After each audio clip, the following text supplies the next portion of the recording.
Good morning. This is Bob Stelter, Chief Technology Officer of Safety Power Inc. And it's now about 11:30 a.m. Eastern time. So we'll begin the session, which is focused on urea transfer systems and SCR accessories. I would ask that you please mute your microphones as a courtesy to other listeners. If you do have a question that comes up during the course of this session, there will be a question and answer session at the end. If it's something you feel is important to raise during the presentation, certainly raise it. You can do that by activating the chat target, join me bar at the center top of the screen, or you can just unmute and display your question or raise your question through the microphone. So just by way of introduction, Safety Power is a leader in large engine emission control. And the focus of our business is emission products for large-scale engines. And by large scale, we typically mean in the range of about half a megawatt.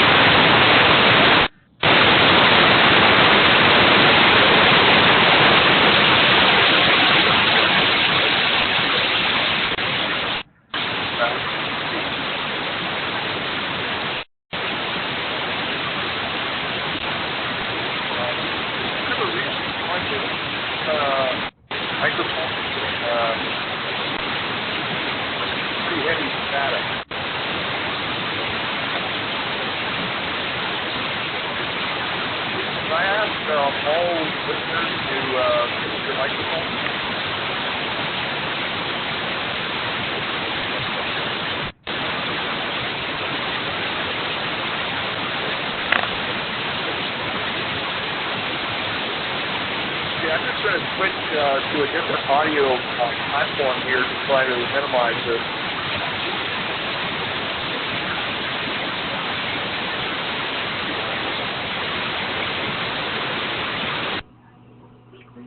Okay, there we go. Okay, hopefully everyone can still hear me.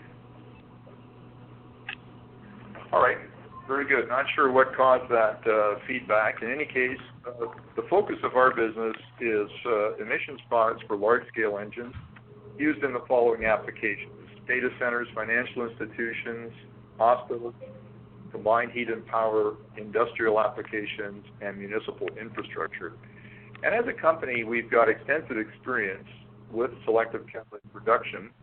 And of course, wherever you have SCR systems, you have associated urea transfer systems. As a company, we're ISO 9001 certified, and our certification organization is BSI, and our certificate number is listed on this slide too.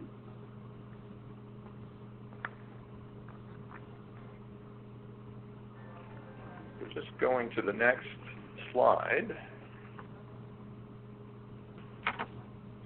Going to the next slide.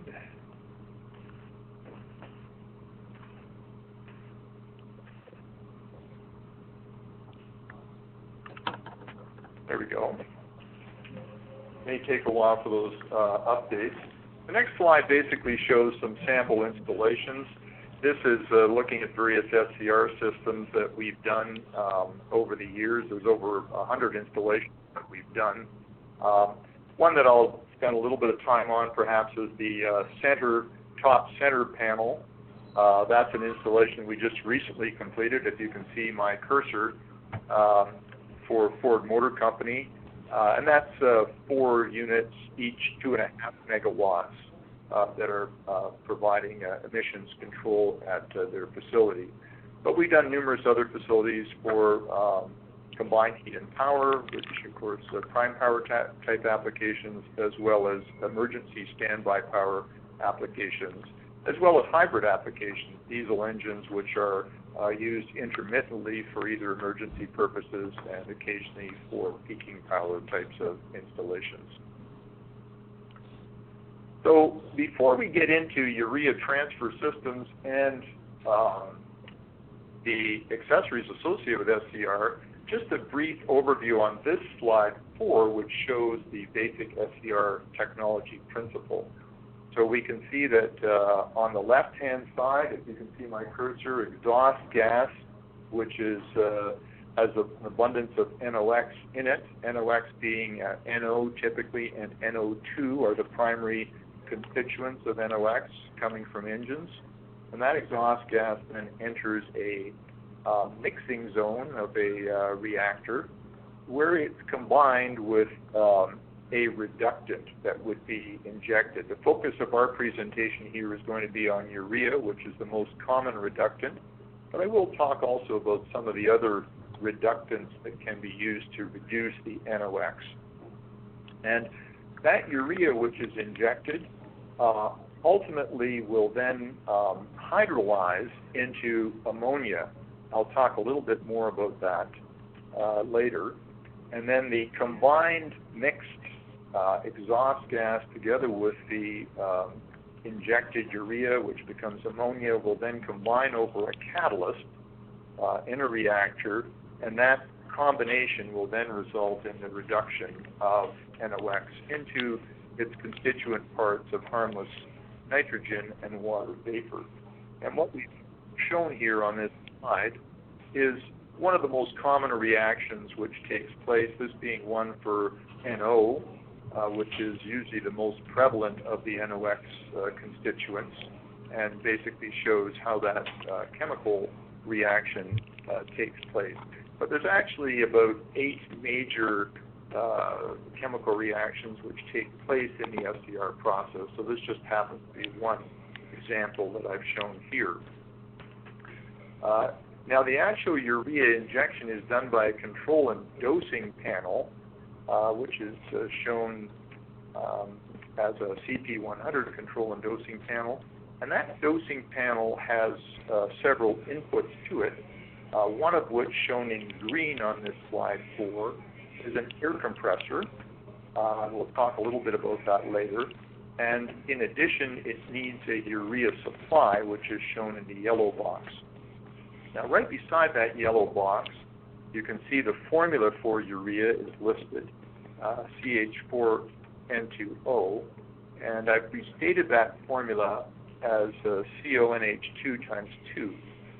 Ammonia, as you know, is NH3, so what happens in the mixing zone of the reactor is the urea actually hydrolyzes, so a hydrogen is bonded to the NH2, creating 2 moles of NH3. So 1 mole of urea yields 2 moles of ammonia. And that's something we're not going to get into any more detail here.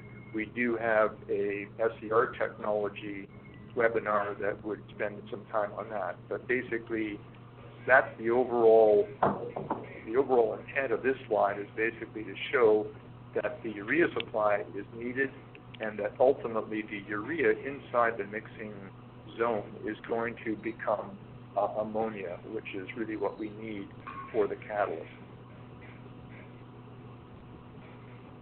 Now, the next slide looks at, I've been talking about primarily urea, but there are alternatives to urea for the selective catalytic reduction process. So there are several different types of reductants that can be used to accomplish those NOx reductions. The most common by far is 32.5% urea, and this is also known as diesel exhaust fluid.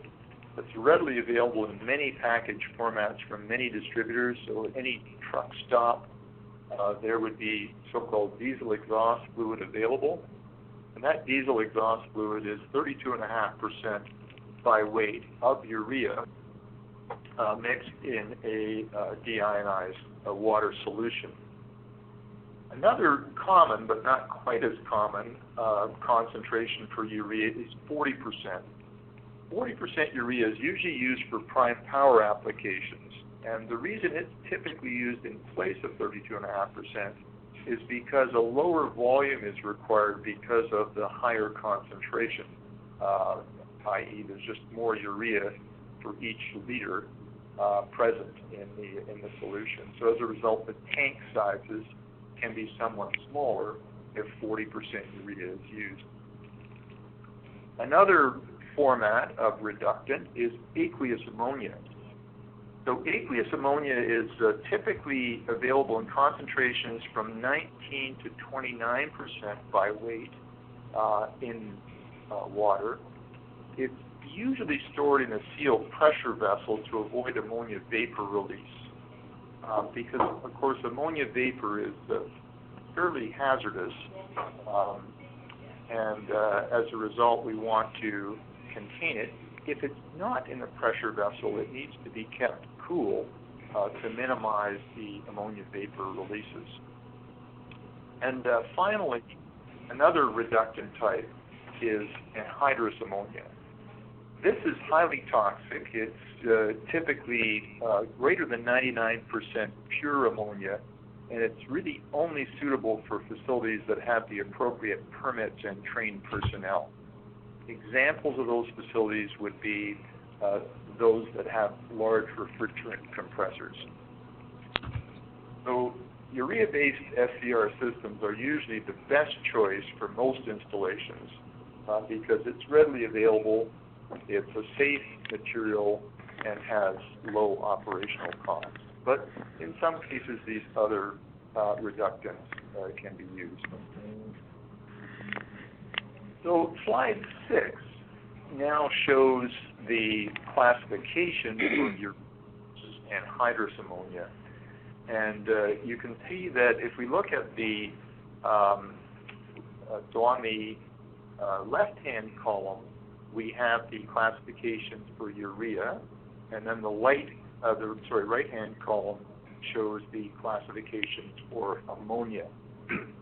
So looking at the red diamond for urea, we can see it's a 0, which is a, the red diamond is a 0, which means it will not burn, whereas the ammonia will burn above 200 degrees F. It's a combustible material. Looking at the blue diamond for urea, we can see that it's a 1. It's slightly hazardous. Typically, for example, if you get urea on your hands, or whatever the case may be, just washing it off quickly, rinsing it quickly is fine. There's no problem with it. On the other hand, if we look at ammonia, its blue diamond shows a 3, which basically indicates that it's extreme danger. So typically, ammonia is not a nice substance to work with, and one of the reasons urea has emerged as the dominant reductant for the SCR process is because it is a relatively benign chemical. So looking in a little more detail at urea, just some properties or some facts about it. The typical bulk cost is about, we've seen prices vary anywhere. Recently I saw one as low as 50 cents, but a typical range would be 60 to 70 cents per liter of the material. And one thing I haven't listed on this slide, but perhaps as a good frame of reference, is typically urea usage will be, and now I'm talking for diesel engines, which have relatively high NOx, would be about 3% of the fuel usage. So if you went through 200 liters of fuel per hour, you could expect to go through about 6 liters of urea per hour. Urea lines are typically heat traced if they're outdoors and in a cold climate. So the point for urea at 32.5% concentration is about minus 11 degrees C, so a lower freezing point than water, whereas urea at 40% has a freezing point about the same as water at 0 degrees C. What's very important with urea systems is observing the compatibility of the material used to both hold and transport the urea. So PVC is not a compatible material for exposure to urea because of the potential for the chlorides in the PVC to leach into the urea. So that's undesirable just because ultimately those chlorides would then find their way into the exhaust mixture and be discharged. Storage tanks for urea are typically either stainless steel or high-density polyethylene. Either material is fine. And those storage tanks come in many different formats. We'll talk about that a little bit later in this presentation. Urea lines and piping that's used to route the urea are usually Teflon or stainless steel. The connections of the urea lines to the reactor must be stainless steel, and the reason for that is because of the high temperature, because of course the exhaust temperature is going to heat up the SCR reactor, so that would need to be stainless steel. In terms of other material for lines, do not use aluminum, bronze, or any copper alloy with urea. So sometimes we've seen a number of installations where they've been tanks we haven't provided, and perhaps the designer has observed the material compatibility problems, but then a Hans instrument is inserted in the urea and comes into contact. And if that happens, it will very quickly decay and degrade. So very important that all of the materials that come into contact with the urea do not have any copper alloy. So this next slide 8, it's a little busy. I apologize for that. Here what we're attempting to do is basically show all of the physical components of an SCR system. In this presentation, we're really focused on the accessory side of the system. So you can see here at the top, a Urea Fil Station. This isn't required in all cases. I'll talk a little bit more about this in the rest of the presentation. But if you've got a tank inside a building, and if that tank is going to be filled by a bulk loading tanker truck, then you're going to need some kind of a fill station. In many cases, if the tank is outdoors, you don't need a fill station. We'll talk about that a little bit later. But from the fill station, you can see the urea fill is going to fill the tank, the urea tank, which is shown on my cursor here, which hopefully you can see. And there'll be a urea tank level signal, which goes into the control system, which you can see the control panel shown here where my cursor is hovering. And from the urea tank, we have two lines.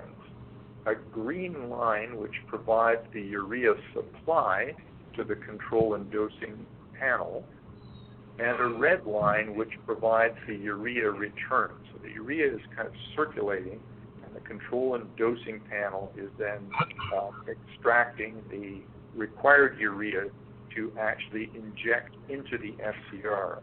And the SCR in this system is shown as one of our EcoTube modules in the top right-hand portion of this. In addition, feeding this control and dosing panel is a compressed air supply, and I'll talk about that a little later in this presentation as well. The compressed air basically serves two functions.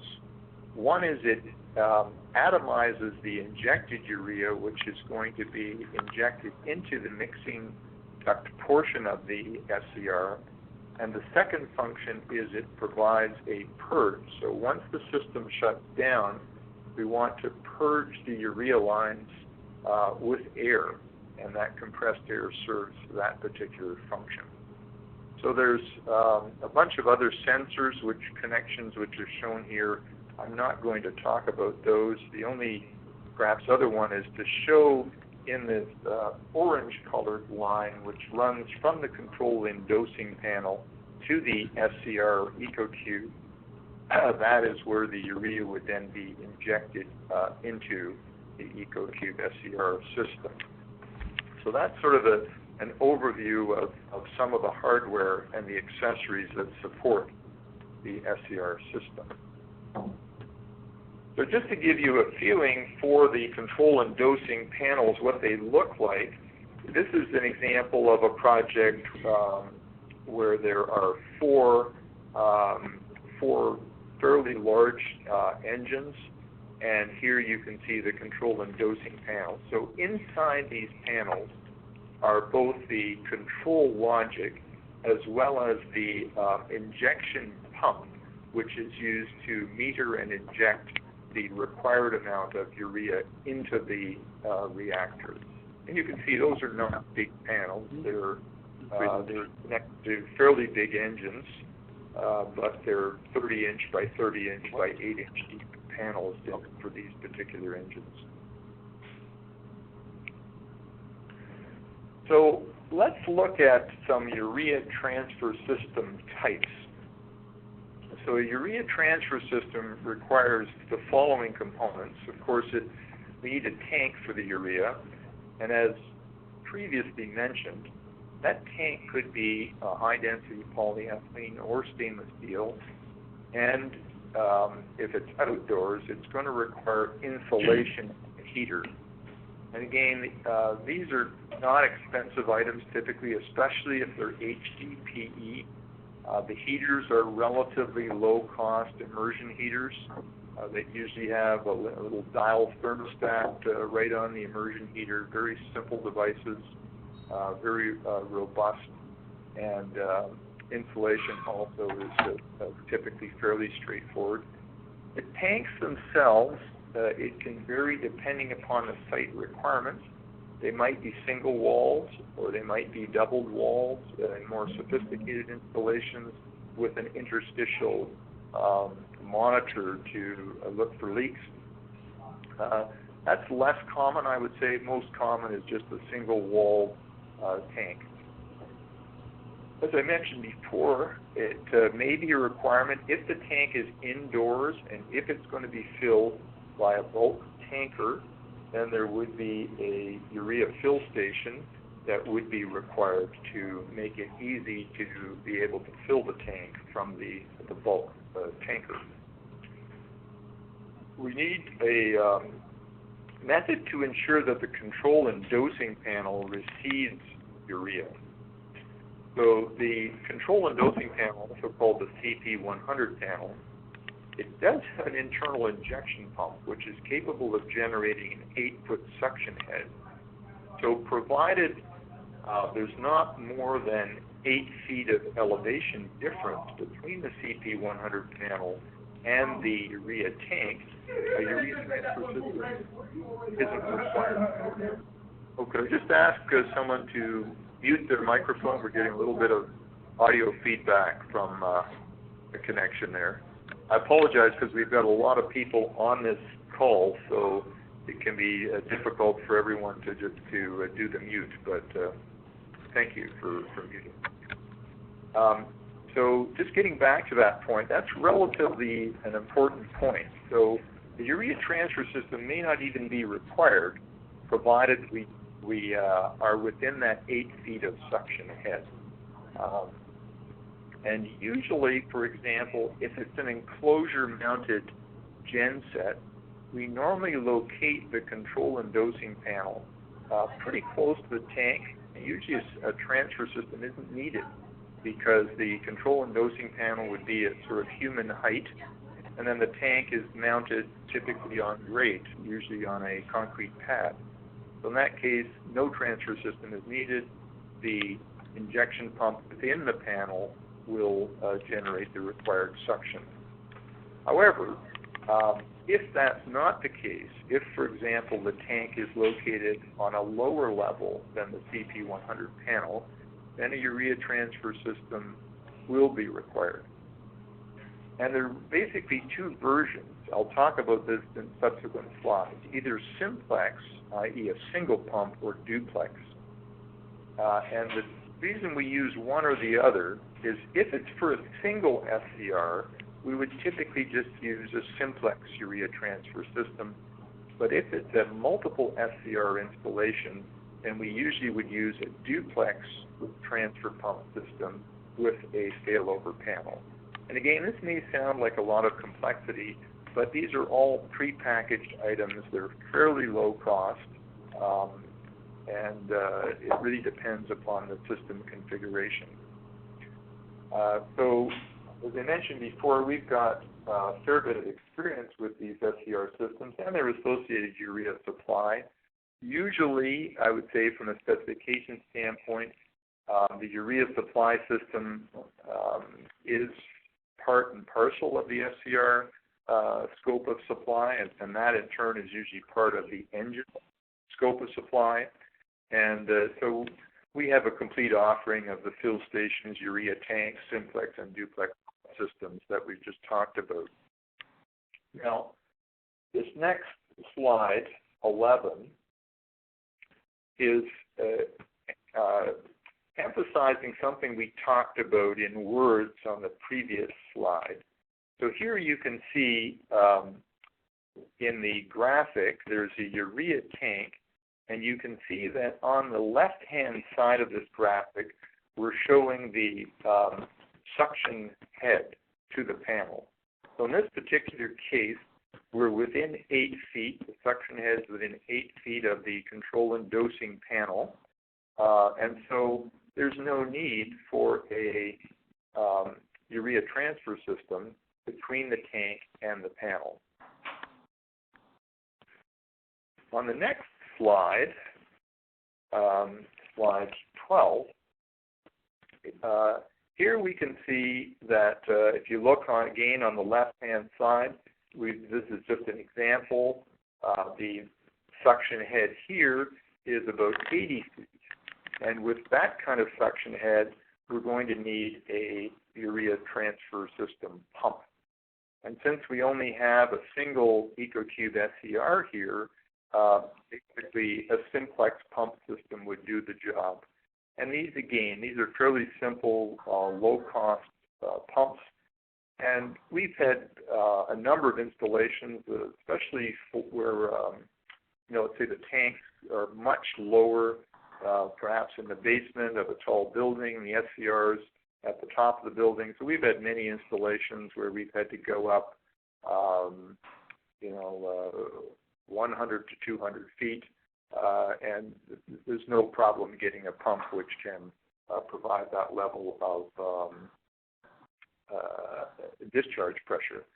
And you can also see there's a little bit of, and typically what we would do is produce an overall P&I diagram. You can see here there's a ball valve shown on the return line. And basically the purpose of that ball valve is obviously we don't want to have the discharge from the pump short-circuiting its way into the urea tank. So that's creating some back pressure to ensure that the supply feeds the control and dosing control panel. So that's an example of a single SCR with a suction head exceeding 8 feet, and as a result requiring a urea transfer system pump. So on the next slide, 13, here you can see a situation where we have multiple SCRs, and in a multiple SCR system, we would need to have typically a duplex transfer system. So basically that, and I'll talk a little bit more about that in detail later in this presentation, we need a duplex system because we don't want a single point of failure for that urea transfer pump to result in the inability of the SCRs, of an SCR system to actually run. So this pump would consist of a duplex pump system in this particular case.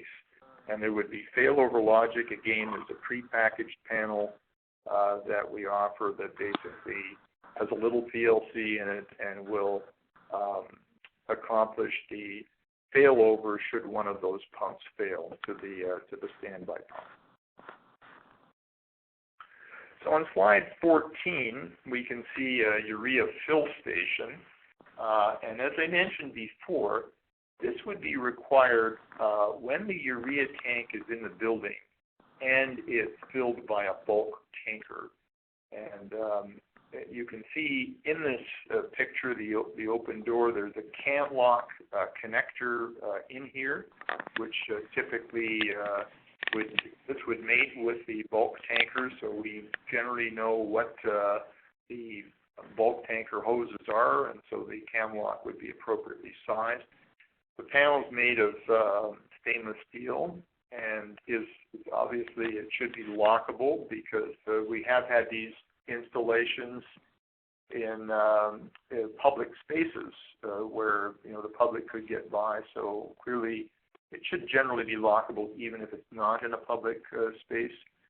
And inside the panel is an isolation valve and a check valve. And there's also a tank high-level alarm display because the bulk operator will need to know if a high-level alarm is reached on the urea tank, which he's filling.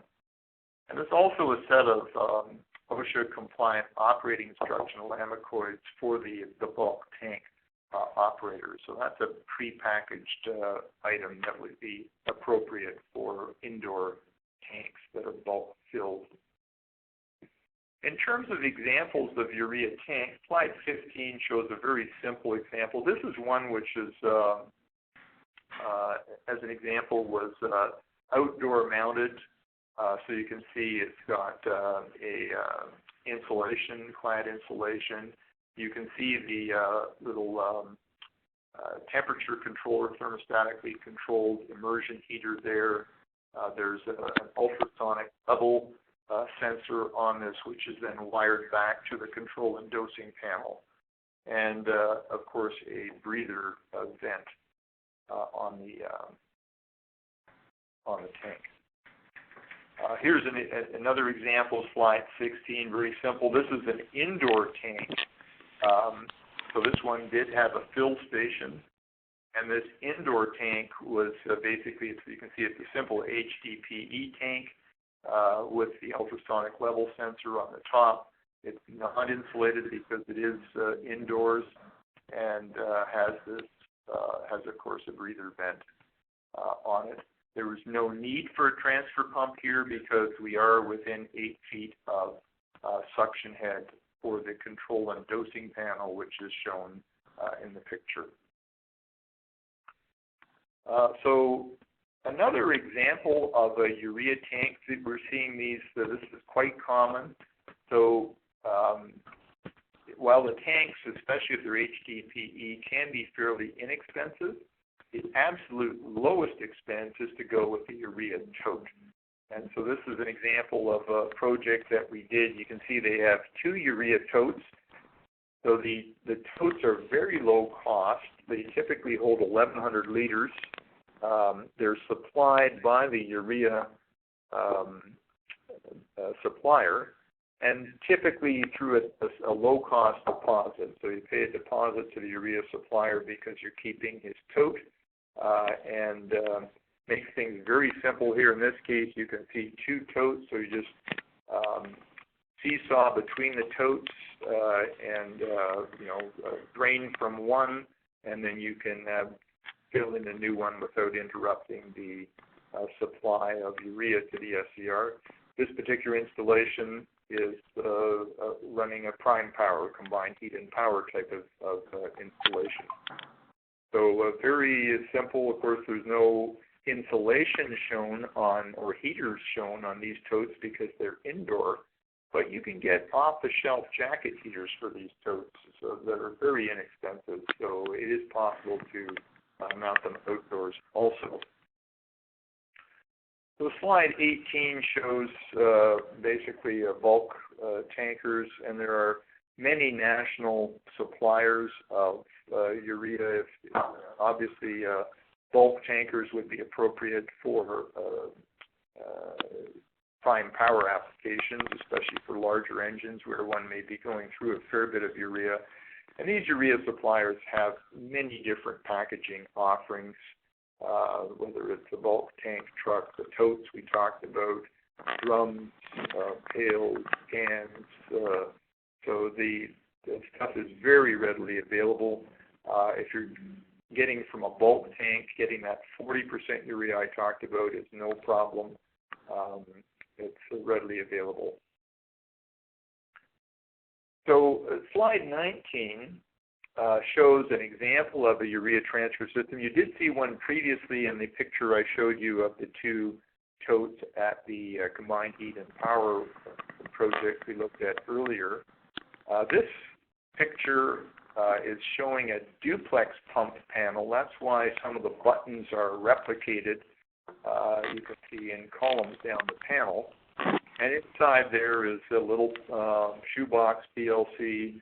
These are very low-cost panels. The failover logic obviously is controlled by that PLC.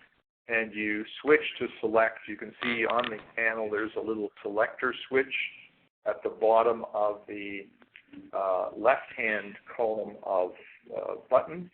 And that lets you basically select which is going to be the primary pump.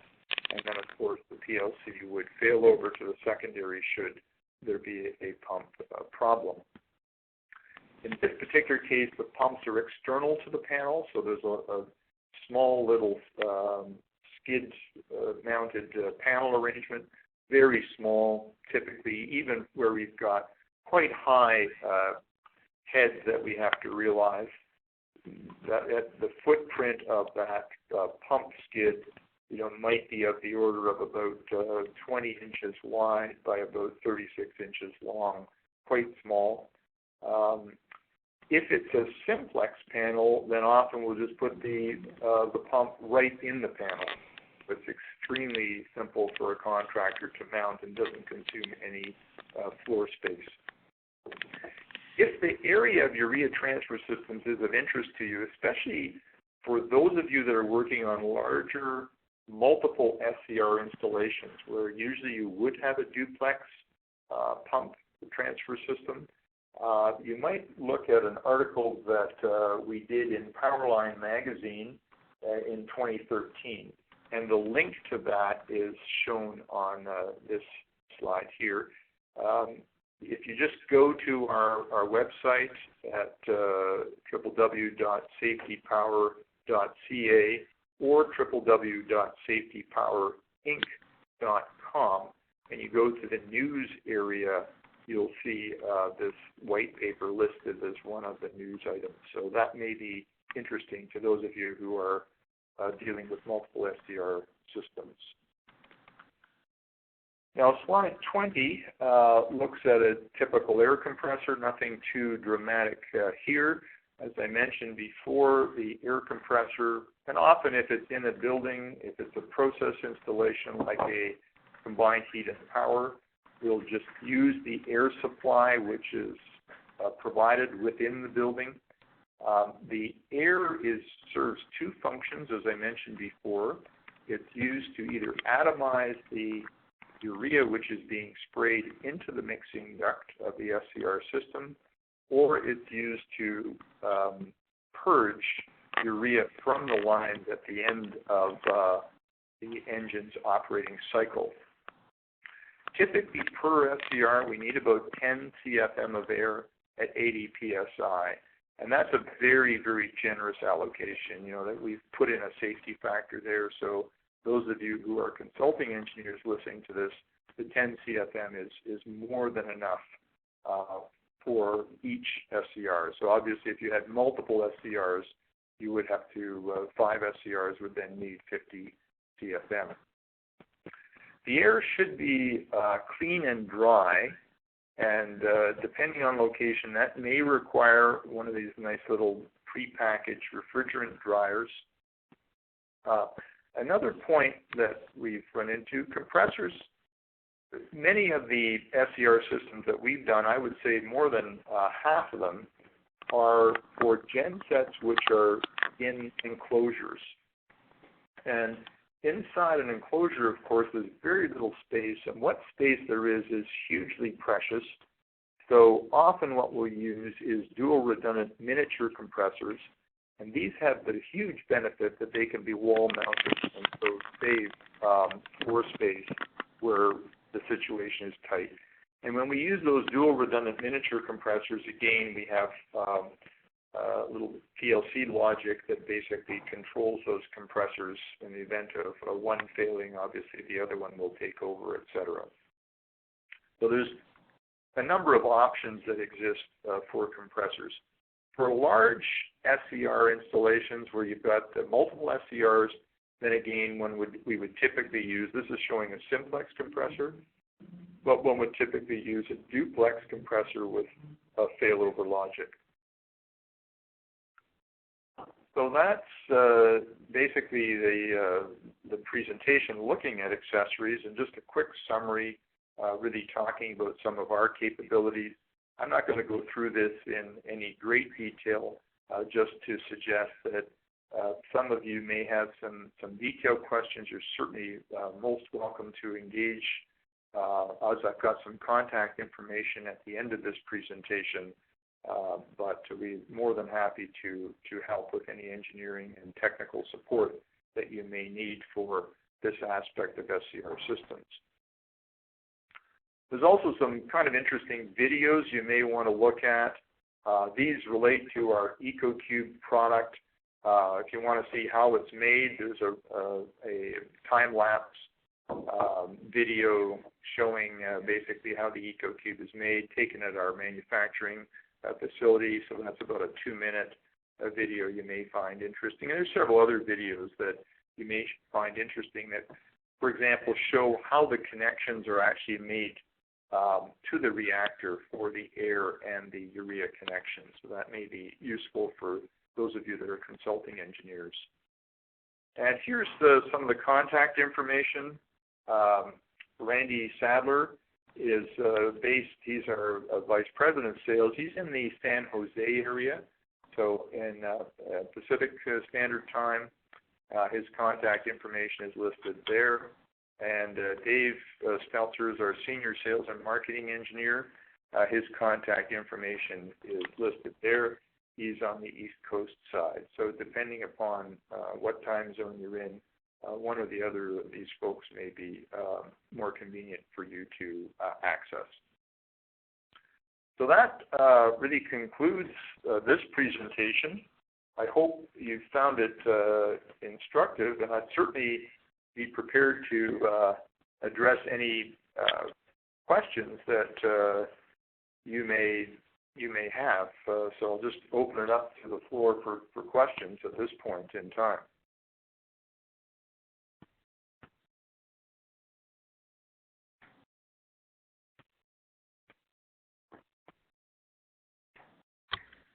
Will you be sending out a copy of this presentation? Yes, we'll send out a copy. So we do have a list of all of those who indicated that they would be attending.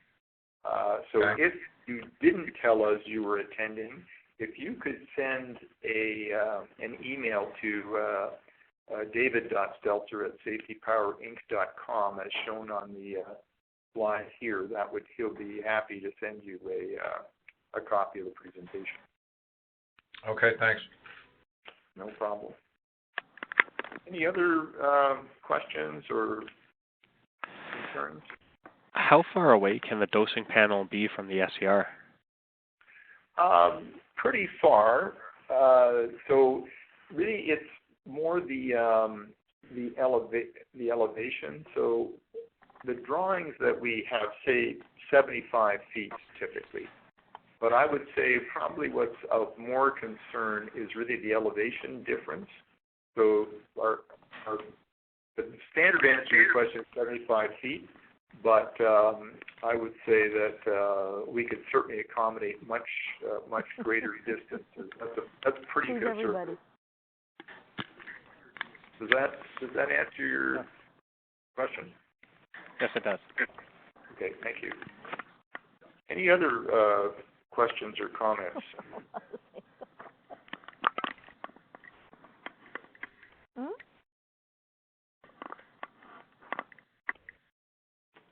Okay, well, we'll hold the line open for another 30 seconds just to see if there are any other questions or comments.